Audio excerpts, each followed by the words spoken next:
Once your baby has been born, one of the things you will be responsible for is changing the nappy regularly. You'll be asked frequently by the midwives in the unit and the community midwives at home, is your baby having plenty of wet and dirty nappies? The reason for this is because we need to establish that your baby is flushing its system properly. Wet nappies make sure that the bladder is working well, and dirty nappies make sure the baby is getting the food it needs and flushing through its system. In the initial 24 hours, the baby's stools will appear like black tar, very sticky. The next 24 hours you may find that they turn a greenish colour and are less sticky and easier to clean.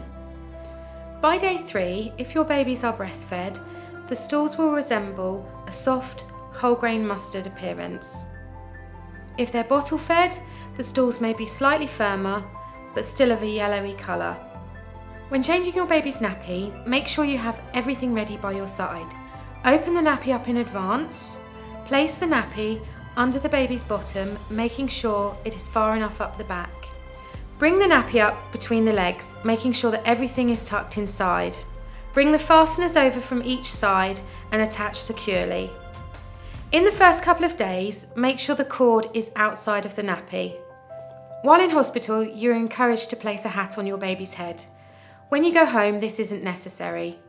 Keep your baby in a well-ventilated room, temperature between 19 and 21 degrees, and your baby should wear possibly one more layer than you would wear as an adult.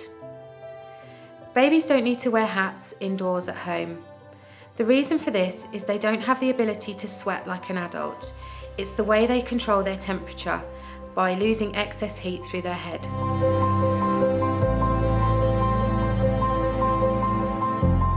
How many times you bath your baby is personal choice.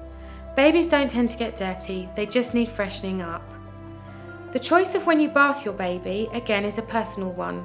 Some people prefer morning and some people prefer evening. It's advisable you do it before a feed. When preparing to bath your baby, the first thing you need to do is to fill your bathtub. Once this is done, carefully place your elbow into the water. If this feels comfortable on your skin, it will be comfortable for your baby. The next thing to do is to prepare your baby. Undress your baby and wrap him or her securely in a towel, leaving the head exposed. Place the baby under your arm, supporting the head, and gently hold over the bathtub and lap the water over the baby's hair. Once this is done, carefully dry the baby's head and unwrap the rest of the baby and place into the tub. Lap the water over the baby's body for a short time, then take the baby out, wrap them quickly to dry them off. The use of products in a bath for a baby, again, is personal choice. They don't need them, but it's down to you whether you decide to use them. If at any stage you have concerns about your baby's skin, maybe it looks a little bit dry, maybe it's peeling slightly, please feel free to discuss this with your community midwife at your next visit. When placing your baby down to sleep in their Moses basket or cot, it's important to make them feel comfortable. Babies feel comfortable when swaddled, they feel tight and secure. Swaddle your baby up in a cellular blanket so it's breathable.